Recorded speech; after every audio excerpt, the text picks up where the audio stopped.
रावण कौन था ये तो हम सबको पता है, पर रावण पूर्व जन्म में कौन था ये बहुत से लोगों को नहीं पता।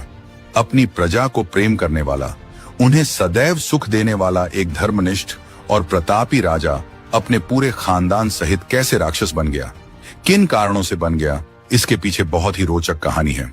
तो आइए जानते हैं वो रोचक कहानी के बारे में। प्राचीन काल में कैकेय नाम का एक बहुत ही सुंदर देश था, जो चारों तरफ से हरे भरे पहाड़ों और नदियों से घिरा हुआ था। उस देश पर सत्यकेतु नाम का एक राजा राज्य करता था। सत्यकेतु के 2 पुत्र थे, दोनों ही बड़े शूरवीर थे। बड़े पुत्र का नाम प्रताप भानु तथा छोटे पुत्र का नाम अरिमर्दन था। दोनों भाइयों में बहुत प्रेम था। सत्यकेतु ने उचित समय देखकर बड़े पुत्र प्रताप भानु को राजा बना दिया और स्वयं जंगल में तप करने के लिए चला गया। प्रताप भानु राजा बनते ही धर्म और मंगल कार्य में जुट गया। अपनी प्रजा को खुश और सुखी रखने के लिए हर संभव प्रयास करने लगा, जिसके कारण वहां की प्रजा उसे अपने सर आंखों पर बिठा लिया। कहते हैं कि जब सत्ता, शक्ति और स्नेह किसी को आवश्यकता से ज्यादा मिल जाए तो उसे घमंड हो जाता है। राजा प्रताप भानु को भी सत्ता, शक्ति और प्रजा से मिले स्नेह का घमंड हो गया। वो अपनी राज्य की सीमा विस्तार करने को ठान लिया और अपनी विशाल सेना को लेकर विजय यात्रा पर निकल पड़ा। उस विजय यात्रा में जिन जिन राजाओं ने उसकी अधीनता स्वीकार कर लिया, उसको छोड़ दिया, पर जिन जिन राजाओं ने अधीनता स्वीकार नहीं किया, उसे प्रताप भानु से युद्ध करना पड़ा और युद्ध में वीरगति को प्राप्त होना पड़ा। इसी तरह प्रताप भानु अपनी सीमा विस्तार करने के लिए दूसरे राजाओं पर आक्रमण करता गया और उनके राज्य को अपने राज्य में मिलाता गया। एक बार एक राजा प्रताप भानु से युद्ध करते वक्त हार गया और अपनी जान बचाकर रणभूमि से भाग निकला और जाकर एक जंगल में छिप गया और प्रताप भानु से बदला लेने के लिए सही समय का इंतजार करने लगा। धीरे धीरे समय बीतता गया। एक बार प्रताप भानु जंगल में शिकार पर गए हुए थे। तभी उन्होंने एक बहुत ही विशाल जंगली सूअर को भागते हुए देखा। उस सूअर के भयानक सफेद दांत ऐसे प्रतीत हो रहा था जैसे मानो कि दैत्य राहु चंद्रमा को अपने मुंह में दबाकर भाग रहा हो। प्रताप भानु उस अद्भुत सूअर को देखकर चकित रह गया। ऐसा विचित्र और भयानक सूअर पहले कभी नहीं देखा था। प्रताप भानु उसका पीछा करने लगा।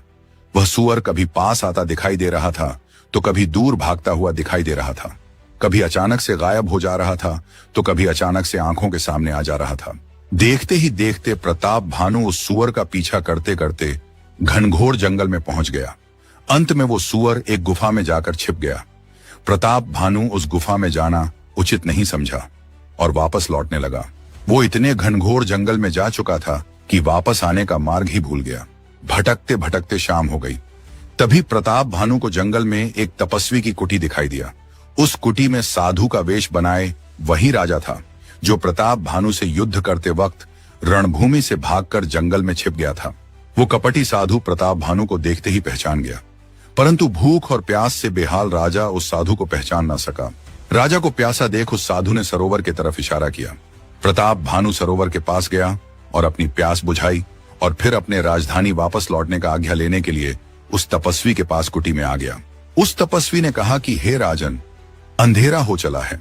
तुम्हारा राज्य यहाँ से 70 योजन की दूरी पर है।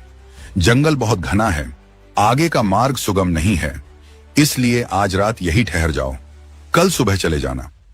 राजा प्रताप भानु उस तपस्वी की बात मान गया। वो कपटी तपस्वी तो प्रताप भानु को पहले से ही पहचानता था, फिर भी उसने जानबूझकर उनका परिचय पूछा ताकि राजा को संदेह ना हो कि ये वही है जो रणभूमि से भागा था। प्रताप भानु ने भी बड़े चतुराई से झूठ बोला कि मैं प्रताप भानु का एक मंत्री हूं। जंगल में शिकार करने आया था तो रास्ता भटक गया। जंगल से बाहर जाने का रास्ता खोजते खोजते आपके कुटी तक पहुंच गया। तपस्वी मुस्कुराने लगा। उसे तो प्रताप भानु के विषय में हर चीज पहले से ही पता था।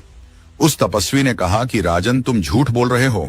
तुम प्रताप भानु के मंत्री नहीं बल्कि स्वयं प्रताप भानु हो। तुम्हारे पिता का नाम सत्यकेतु है, तुम्हारे छोटे भाई का नाम अरिमर्दन है। इसी तरह उस तपस्वी ने प्रताप भानु से जुड़ी एक एक चीज ऐसे बता दिया जैसे कि बहुत बड़ा अंतर्यामी हो। प्रताप भानु अपने बारे में हर एक बात सुनकर सन्न रह गया। उसे पूरा यकीन हो गया कि वो तपस्वी कोई साधारण तपस्वी नहीं बल्कि बहुत बड़ा अंतर्यामी और सिद्ध पुरुष हैं।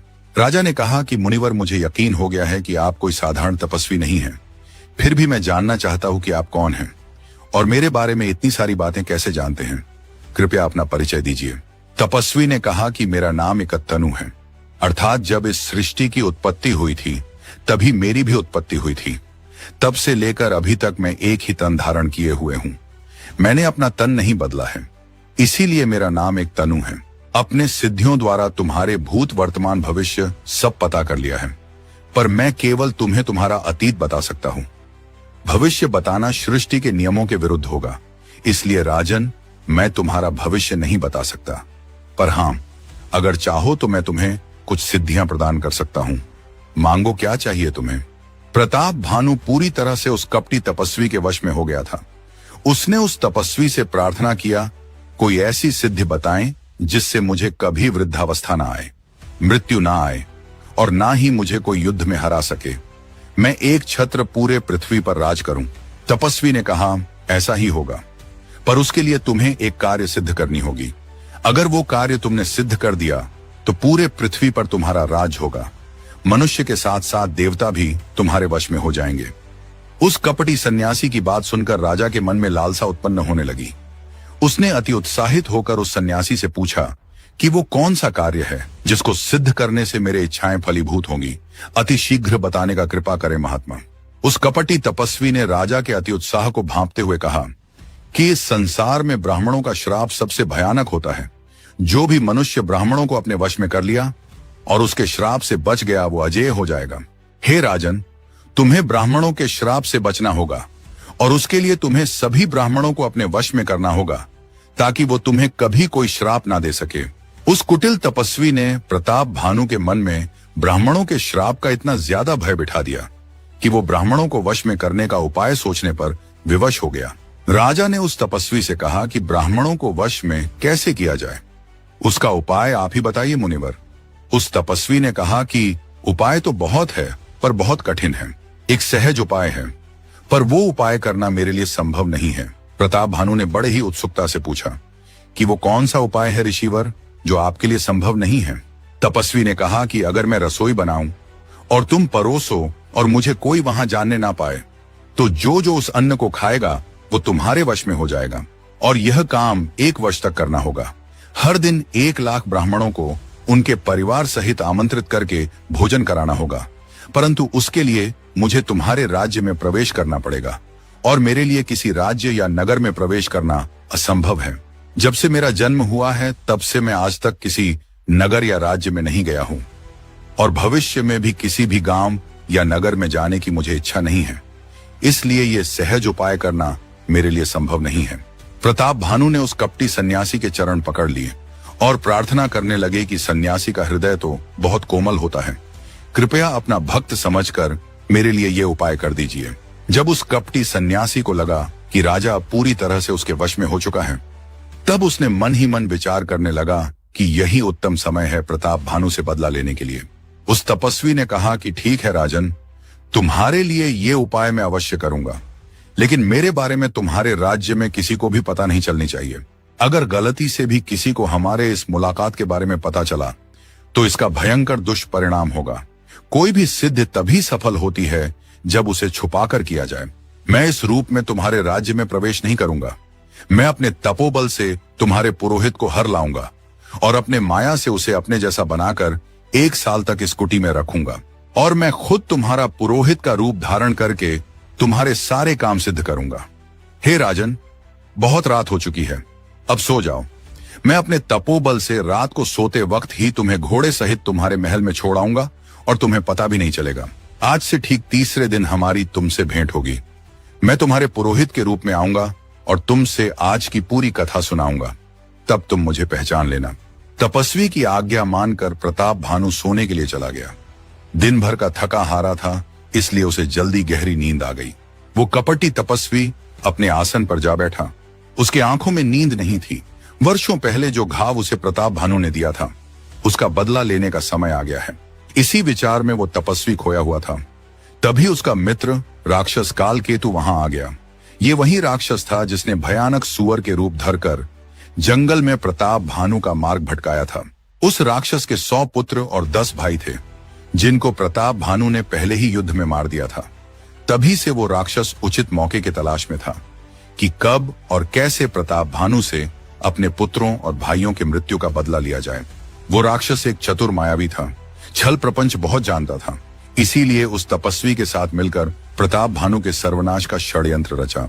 राजा प्रताप भानु गहरी नींद में सो रहा था। अगर वे दोनों चाहते तो वही अपना अपना बदला ले सकते थे, पर उन्हें तो प्रताप भानु के पूरे खानदान का सर्वनाश करना था।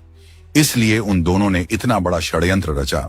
आधी रात के समय तपस्वी के कहे अनुसार राक्षस कालकेतु ने प्रताप भानु को सोते हुए ही उठा लिया और जंगल के रास्ते होते हुए उसके राजमहल में पहुंच गया और प्रताप भानु को उसके शयन कक्ष में सुलाकर पुरोहित के शयन कक्ष में गया और चुपचाप गहरी नींद में सो रहे पुरोहित को उठाकर महल से बाहर निकल गया।